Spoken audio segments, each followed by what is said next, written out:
नमस्कार, स्वागत है आप लोगों का हिंदी साहित्य विवेचना में। तो आज की इस वीडियो में हम डिस्कस करेंगे Himachal Pradesh staff selection commission board Hamirpur के पुराने प्रश्न पत्रों को।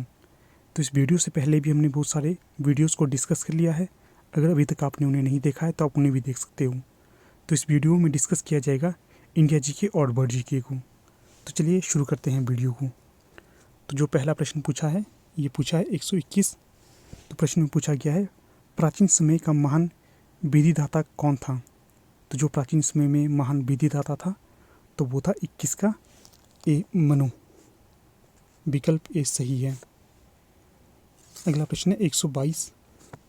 तो 122 में पूछा गया है, नंदवंश का संस्थापक कौन था? तो यहाँ पर जो नंदवंश का संस्थापक था तो वो होगा विकल्प बी, महापद्मानंद। और कई बार ये प्रश्न भी पूछा जाता है कि नंदवंश का अंतिम शासक कौन था? तो वो था धनानंद या घनानंद। तो यहाँ पर आपके लिए प्रश्न है, क्या घनानंद को परास्त कर मौर्य साम्राज्य की स्थापना किसने की थी? तो आपको इसका उत्तर देना है। अगला प्रश्न है 123। बुद्धचरित का लेखक कौन था या बुद्धचरित के लेखक कौन थे? तो 123 का सही जवाब होगा विकल्प सी, अर्थात अश्वघोष। हाँ, यहाँ पर मैं आपको बता दूं, ये जितने भी उत्तर बताए जा रहे हैं ये सभी ऑफिशियल आंसर की पर आधारित है। अगर आप लोगों को लगता है कहीं पर प्रश्न का गलत उत्तर दिया गया है तो आप हमें कमेंट बॉक्स में बता सकते हो। तो अगला प्रश्न है 124। 124 में पूछा गया है, लिंगराज मंदिर कहाँ पर स्थित है? तो जो इसका सही जवाब होगा तो वो होगा विकल्प ए, अर्थात भुवनेश्वर में। ए सही जवाब होगा। अगला प्रश्न है 125। मोहम्मद बिन तुगलक किसमें निपुण था? तो 125 का सही जवाब होगा सुलेखन में। विकल्प सी सही जवाब है। तो यहाँ पर आपको आज का दूसरा प्रश्न है, मोहम्मद बिन तुगलक जो तुगलक वंश के शासक थे, तुगलक वंश का अंतिम शासक कौन था? ये प्रश्न आपके लिए है आज का। अगला प्रश्न है 126। प्रश्न है, सूफी कलाम भक्ति संगीत का एक प्रकार है, किसकी विशेषता है? तो यहाँ पर 126 का सही जवाब होगा विकल्प सी, कश्मीर की। 126 का सी। अगला प्रश्न है 127।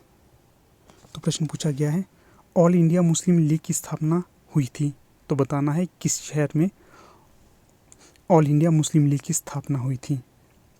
तो जो इसका सही जवाब होगा तो वो होगा विकल्प डी, ढाका। ढाका में ऑल इंडिया मुस्लिम लीग की स्थापना हुई थी। तो यहाँ पर आपको आज का तीसरा प्रश्न है, ढाका किस देश की राजधानी है? ये बहुत ही सिंपल सा प्रश्न है, इसका उत्तर आपको आना चाहिए। अगला प्रश्न है 128। पुस्तक अनटू दिस लास्ट जिसमें एम के गांधी को प्रभावित किया गया है, किसके द्वारा लिखी गई पुस्तक है? तो जो ये पुस्तक है ये है जॉन रस्किन की। अंडू दिस लास्ट ये पुस्तक है जॉन रस्किन की और इससे प्रभावित हैं महात्मा गांधी जी। तो ये प्रश्न भी पूछा जा सकता है आपसे। अगला प्रश्न है 129। तो प्रश्न है, मूल अधिकारों के प्रवर्तन के लिए निम्न में से कौन सा न्यायालय उत्तरदायी है? तो जो सही जवाब होगा तो वो होगा विकल्प सी, अर्थात सर्वोच्च न्यायालय और उच्च न्यायालय दोनों। अगला प्रश्न है 130। तो प्रश्न में पूछा गया है, राष्ट्रपति भवन किसके द्वारा डिज़ाइन किया गया था? तो जो इसका सही जवाब होगा तो वो होगा विकल्प सी, एडविन लुटियंस के द्वारा। अगला प्रश्न है 131। शक्ति स्थल किससे संबंधित है? तो बताना है शक्ति स्थल संबंधित किससे है? तो 131 का सही जवाब होगा विकल्प ए, इंदिरा गांधी से। अगला प्रश्न है 132। तो प्रश्न है, प्रथम संसदीय स्वरूप की सरकार कहाँ पर बनी थी? तो जो ये बनी थी ब्रिटेन में। विकल्प ए। अगला प्रश्न है 133। प्रश्न पूछा गया है, लोकसभा में स्पीकर का वोट कहलाता है? तो जो इसका सही जवाब होगा तो वो होगा विकल्प ए, निर्णायक मत। अगला प्रश्न है 134। 20 सूत्री कार्यक्रम प्रथम बार इस वर्ष प्रारंभ किया गया था। तो ये जो प्रारंभ किया गया था ये किया गया था 1975 में, विकल्प बी। अगला प्रश्न है 135। भारत के किस राज्य का क्षेत्रफल सबसे ज़्यादा है? तो जो इसका सही जवाब होगा तो वो होगा विकल्प डी, राजस्थान। अगला प्रश्न है 136। तो प्रश्न पूछा गया है भारत निर्माण योजना संबंधित है। तो बताना है भारत निर्माण योजना किससे संबंधित है। तो जो इसका सही जवाब होगा विकल्प ए, अर्थात अधोसंरचना विकास से, विकल्प ए सही जवाब है। अगला प्रश्न है 137। भारत में सामुदायिक विकास कार्यक्रम प्रारंभ किया गया था। तो ये किया गया था 2 अक्टूबर 1955 में, माफ़ करना 2 अक्टूबर 1952 में, विकल्प ए बिल्कुल सही है। अगला प्रश्न है आज का 138। 138 में पूछा गया है कर्क रेखा नहीं गुजरती। तो बताना है कि किस देश से होकर कर्क रेखा नहीं गुजरती है। तो जो इसका सही जवाब होगा तो वो होगा विकल्प बी, पाकिस्तान से। तो जिन देशों से कर्क रेखा गुजरती है वो है भारत, बांग्लादेश, म्यांमार से, और पाकिस्तान से नहीं गुजरती। अगला प्रश्न है 139। तो प्रश्न पूछा गया है निम्न में से कौन सा नवीनतम भूवैज्ञानिक युग है। तो ये है विकल्प बी, ट्राइसिक। अगला प्रश्न है 140। प्रश्न है भूकंप इसके कारण होते हैं। तो जो ये सही जवाब होगा तो ये होगा विकल्प बी, टेक्टोनिज्म, विकल्प बी सही होगा। अगला प्रश्न है 141। तो प्रश्न है निम्न में से कौन सा विश्व का सबसे बड़ा गर्म रेगिस्तान है। तो सबसे बड़ा गर्म रेगिस्तान बताना है। तो जो 141 का सही जवाब होगा तो वो होगा विकल्प सी, सहारा रेगिस्तान। अगला प्रश्न है 142। निम्न में से कौन सा या कौन सी गर्म समुद्री धारा है।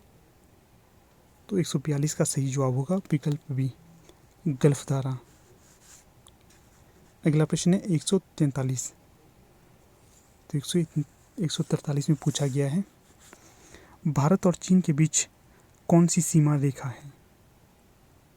तो ये होगी मैकमोहन रेखा, विकल्प ए।